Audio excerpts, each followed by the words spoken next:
I feel I've lost a lot of motivation over the past year with everything that's been happening. I just don't have the same energy. How do I get it back? Or how do I get the desire to want to get it back? So there's been a lot going on, that's fair to say, and that is inevitably going to take a toll. I mean, even something nice like going on a holiday, a vacation, traveling somewhere, even if it's beautiful and wonderful, can be exhausting. So what to speak of something challenging? That can certainly be exhausting, and it's not surprising, I suppose, that it can take a bit of a hit on our motivation then as a result. So one of the really important things to do in that context is simply acknowledge it. Because sometimes we're so busy pushing against what's happening, and maybe feelings that we're not quite happy with, that we don't allow some room to just breathe and kind of process in a way what's been going on. And there may well be nuances to it, aspects of it that you're quite happy with, but other aspects that you really weren't. Sometimes we lose motivation because we actually haven't been pushed as much. Some people have been a bit disengaged over the past while. Other people have lost motivation because they've been pushed much harder than they've ever been pushed. And then other people, again, have just been in kind of existentially confusing situations where there's things they can do, but maybe should they, and their business has changed, their work has changed, social interaction has changed, and it's rather confusing. They kind of don't really know what to be doing with themselves, and that's actually really challenging. It really drains your energy when there's confusion.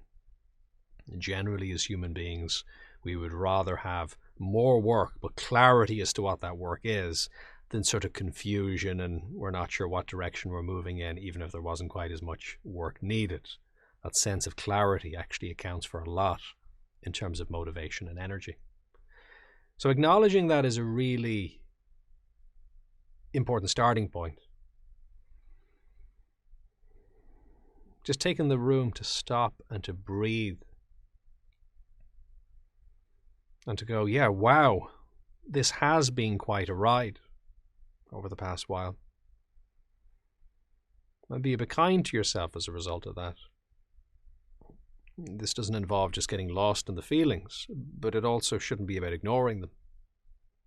It's a kind of a checking in, noticing how you're feeling, being who you are and how you are.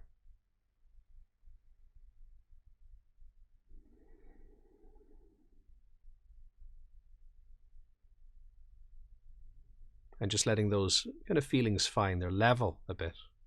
Maybe you need to talk to somebody about what's been happening, or maybe you've done enough talking and it's kind of time now to take action a bit more in bringing things forward.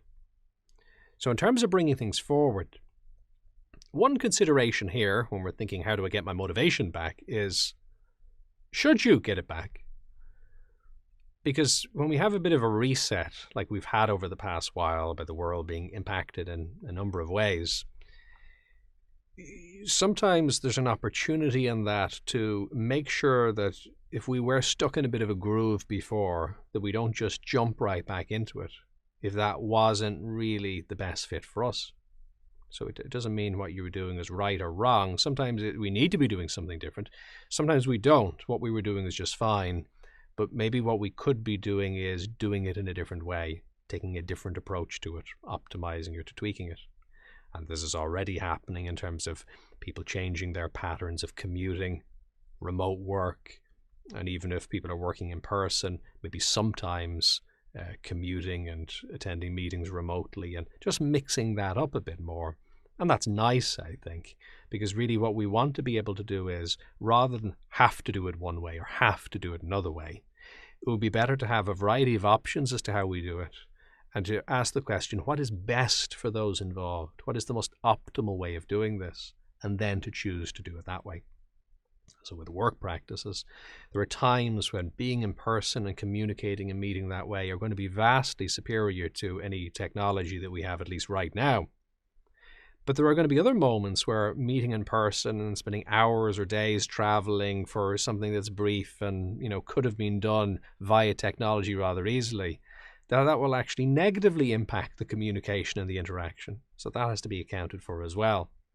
So, it's like that in up until recent times. There's times you'd pick up the phone. There's times you'd meet somebody. There's times you just send a text to somebody. Imagine arriving at somebody's house, to give them 1 or 2 words, which a text would have done the job of just fine. So that's the kind of distinction. So the more tools we have to be able to communicate, and the more we can consensually use the right tool for the right job, that's good. Just like a toolbox, you got your hammer and you got your screwdriver and your saw and any number of other items. And, sometimes if you're missing one, you have to use the closest thing to it. So it's like trying to use a screwdriver. A flat top screwdriver is a chisel. It doesn't quite do the job. It's not sharp at the end. It's a little bit like it, but it doesn't really do the job that well. You don't have a screwdriver, so you're trying to use a hammer. It's not that elegant. Do it if you absolutely have to, but probably isn't going to work that well. So these are the kinds of opportunities we have now, I suppose, as we engage a little bit more to learn from what we were doing over the past while, and to hopefully be able to preserve energy a bit there by being a bit more efficient in the way that we're approaching things. So sometimes, though we just shouldn't be going back to the way we were doing things, we've kind of had a wake-up call, and so there is a bit of opportunity to say, well, maybe the motivation I had in the past was almost just momentum. I was kind of used to pushing myself in a certain way, and although I feel a bit demotivated now, maybe that's just simply because it wasn't a fit to begin with. I was caught up in it enough to allow the momentum to carry me along, but actually, now that I stop and think about it, maybe that wasn't the right fit for me.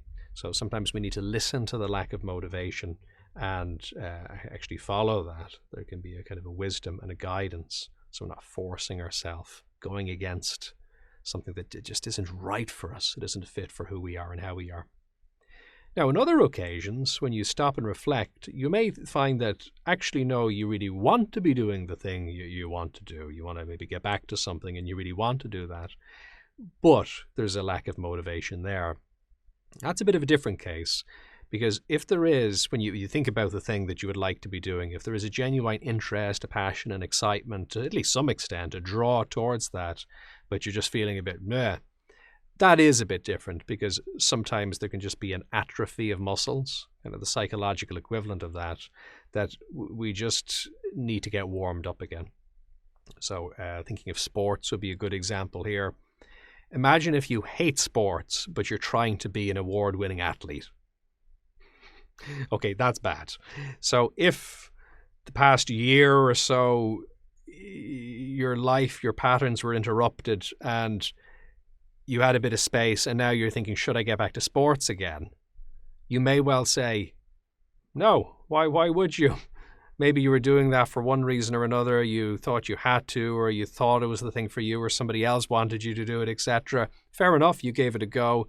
But now you've kind of stepped out of that groove. You realize it's not for you.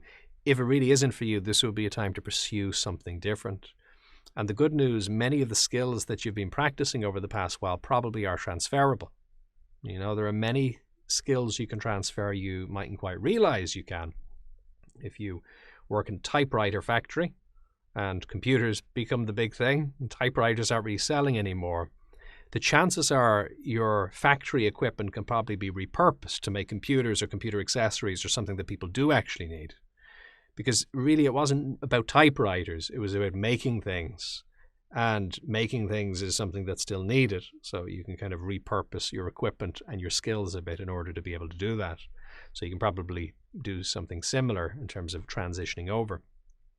Now, on the other hand, to take that sports example, if you're a sports person and you got really interrupted over the past while with everything that's been going on, however, you still absolutely love sports. When you try and get back into it again, you may notice an issue with motivation. You may also notice an issue with just conditioning, psychologically and physically. That you're not kind of in that place. And the difference here, though, is that it's not that you don't want to be in that place.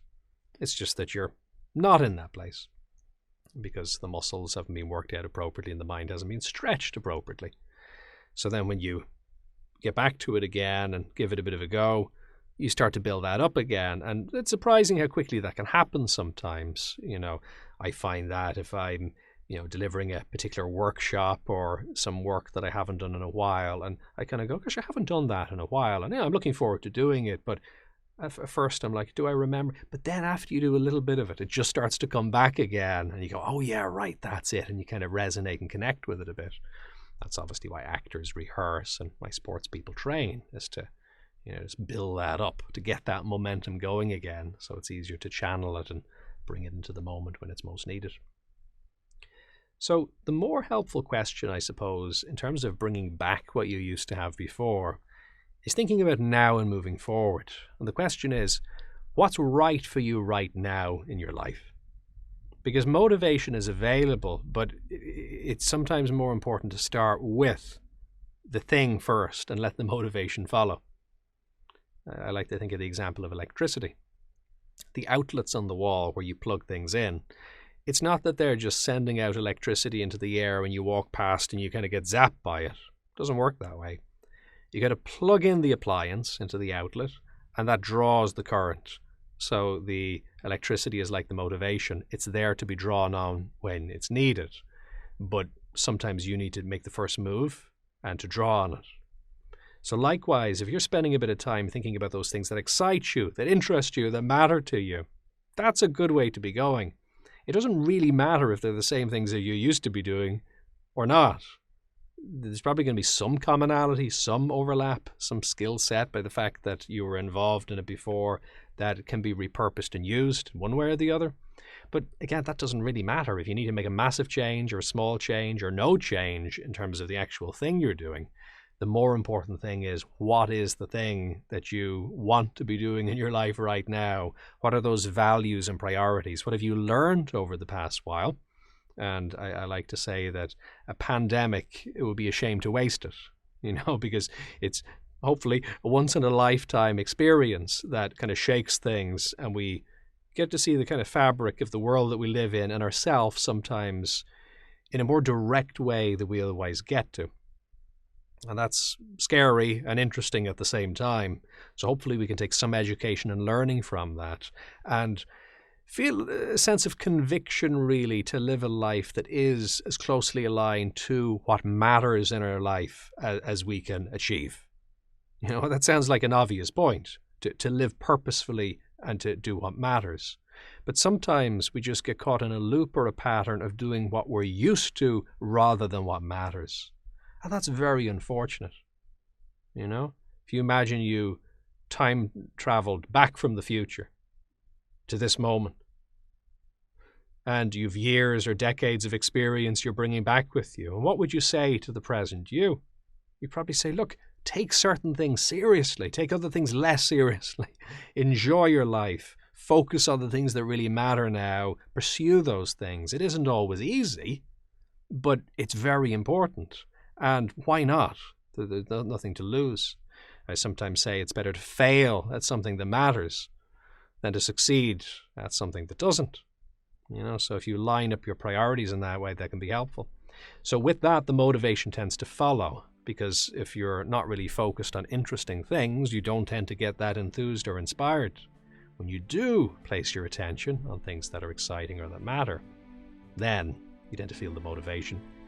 If you found this valuable, do like, subscribe, and share. And what's your experience?